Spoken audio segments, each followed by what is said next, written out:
Da li si ona osoba za koju svi kažu kako je ona dobra devojka, kako je on dobar momak, on bi sve učinio za ljude koje voli, ona svima, u svakome nađe nešto lepo, ili si ipak ona osoba koju je teško voleti i za koju svi imaju neki komentar kako je hladna, nezainteresovana, jednostavno drugačija? Ako si bilo koja od tih osoba, ostani uz ovaj video, jer ovo je video o ljudima koje je lako ili ti teško voleti. Ovo je video o granicama i video u kome ćemo vam ja ispričati moje lično iskustvo o tome kako je ceo život biti hard to love ili ti teško zavoleti i o tome kako sam naučila u svom životu da postavim granice i ljude tamo gde im je mesto. Hello ljudi i dobrodošli u moj novi YouTube video. Nadam se da ste svi dobro, da ste raspoloženi po ovom lepom vremenu. Za danas sam spremila jednu ozbiljnu temu koja može biti i ljubavna, ali i dosta puno rada na sebi. Tako da zapratite me na TikToku i na Instagramu ako želite još ovakvog sadržaja i pretplatite se na moj YouTube kanal da bi vam izlazile notifikacije kada god objavim novi video. A mi možemo sada da pređemo na video. Kao što sam pomenula, postoji vrsta ljudi koji su dobri, prijetni, puni razumevanja, sve opraštaju, nežni i oni su ljudi koji apsolutno svima odgovaraju. Ljudi vole da budu u društvu nekoga ko je takav, ko je prilagodljiv, ko gleda samo pozitivne strane ljudima, pozitivne stvari u svakakvim situacijama i prosto prisustvo u njihovom društvu je lepo. Zato što vam se oni ne suprotstavljaju, ne protivreče vam i lakše je nego biti u društvu nekoga ko je postavio svoje granice na mesto, kome tačno znaš dokle možeš da ideš, ko ne traži u svemu lepo, ko sagleda stvari realno i tako dalje.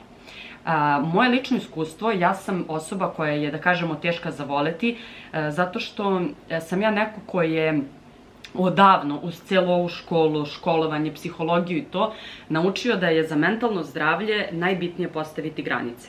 Šta znači postaviti granice? Znači da volite sebe pre nego što volite druge. Da je u redu da kažete ne bez da se osjećate loše, bez griže savesti, da je okej ako ne želite nešto nekome da učinite, da vi niste tu da bi se drugi osjećali dobro, nego da biste se vi sami sa sobom osjećali dobro.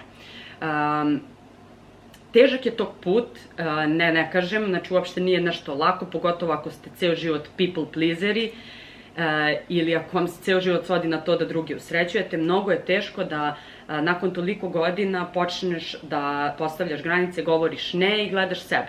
Ali naravno za sve to postoji rešenje. Možete ići naravno na psihoterapiju, ako budete poželeli možete i kod mene od septembra, oktobra. I jednostavno bitno je da znate da kada ste takvi, kada ste tako laki za voljenje, da vas svi drugi vole, ali da verovatno vi sami sa sobom niste u najboljem redu i najmanje od svih tih ljudi vi volite sebe. Zašto? Zato što konstantno rađenje nekih stvari zbog drugih, konstantno opraštanje, konstantno traženje najboljeg u drugima nas troši. Troši nas jer nismo iskreni ni prema sebi, ni prema tim ljudima. I 100% kakvi god da ste, u nekom trenutku života ste rekli, ma daj, ne mogu više bre, svi se oslanjaju na mene, ako na koga ja imam da se oslonim. Tako da, nije lako biti ta osoba, ali ako poželite da zavolite sebe, put i rešenje postoje. Još jednu stvar treba da znate o postavljanju granica, to je da ljudi kada odlučite da se promenite, oni počinju da beže od vas. Počinju da se ljute na vas i jednostavno vi se zbog toga osjećate loše. Ja kada sam prvi put postavila svoje granice sa ljudima sa kojima mi je bilo baš teško, a to je recimo najbliža porodica i prijatelji, eventualno partner, osjećate se kao da im činite nešto loše. Bukvalno vas grize savest, ali onda shvatite da to nije apsolutno ništa loše, nego ste vi samo sebi doneli mir. Posle nekog vremena, kada se vaše srce, telo i mozak naviknu da ste naučili da kažete ne. Staviti granice ne znači staviti zidove oko sebe, nego znači staviti zvono na vrata. Kada smo kod ljubavi i kada smo kod granica, Ako te neko voli samo kada ćutiš i kada se prilagođavaš, to nije ljubav. Prava ljubav ostaje tu i kada naučiš da kažeš ne, i kada počneš da se menjaš, i kada promeniš neke stvari. Prava ljubav je tu da ti bude podrška, da prati tvoj razvoj i tvoj rast, da te gura kada padneš, da te posavetuje kada zastaneš. Prava ljubav će po tome i da se vidi. Ja sam, hvala Bogu, imala tu sreću da zajedno sa ljubavi mog života napredujem, rastem, menjam se isto takođe i on, i mogu vam reći da dvoje ljudi kada su stvarno srećni, zadovoljni, sami sa sobom, veza je tu samo da to bude još 5000 puta lepše. Tako da nadam se da ste svi po nešto izvukli iz ovog videa. Ako naravno imate komentare, pitajte me što god da vas zanima, vrlo ću vam rado odgovoriti.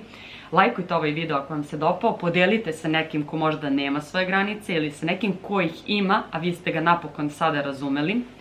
A mi se vidimo u nekom sledećem videu i eto, hvala vam svima što ste gledali, bye!